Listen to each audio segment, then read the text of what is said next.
যাত্রীবাহী পরিবহনে আগুন ধরিয়ে দেয় দুই যুবক। স্থানীয়রা ধাওয়া দিলে একজন পালিয়ে যায়, অপরজন বেড়িবাঁধের তুরাগ নদীতে লাফ দেয়। কিছুক্ষণ পর উদ্ধার হয় তার মরদেহ।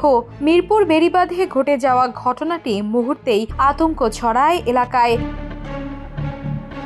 বৃহস্পতিবার রাত 10:30টার দিকে মিরপুর বেড়িবাঁধের তামান্না পার্কের সামনে পার্ক করা কিরণমালা পরিবহন নামের একটি বাসে দাহ্য পদার্থ ঢেলে আগুন ধরিয়ে দেয় ওই দুই যুবক। প্রত্যক্ষদর্শীদের দাবি, আগুন লাগানোর পরই তারা দৌড়ে পালাতে থাকে। এলাকাবাসী ধাওয়া দিলে একজন পালিয়ে যেতে সক্ষম হয়, অপরজন তুরাগ নদীতে ঝাঁপ দিলে আর ফিরে আসেনি। পরে ফায়ার সার্ভিস ও পুলিশের উপস্থিতিতে নদী থেকে তার মরদেহ উদ্ধার করা হয়। নিহত যুবকের নাম পরিচয় এখনো জানা যায়নি। শাহআলী থানার ভারপ্রাপ্ত কর্মকর্তা বলেন, বাসে আগুন দেওয়ার সঙ্গে ওই যুবকদের সম্পৃক্ততা স্পষ্ট। ধাওয়া খেয়ে একজন নদীতে লাফ দিয়ে মারা গেছে। বিষয়টি তদন্তাধীন।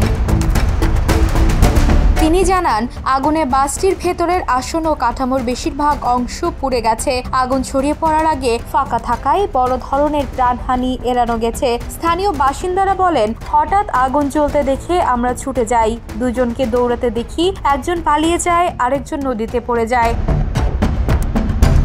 ফায়ার সার্ভিস জানায়, খবর পেয়ে দ্রুত ঘটনাস্থলে গিয়ে আগুন নিয়ন্ত্রণে আনা হয়। নিহত যুবকের মরদেহ ময়নাতদন্তের জন্য শহীদ সোহরাওয়ার্দী মেডিকেল কলেজ হাসপাতালে পাঠানো হয়েছে।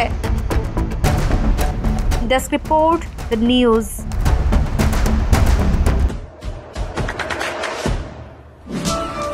দেশে দেশে সবার সাথে, দ্য নিউজ।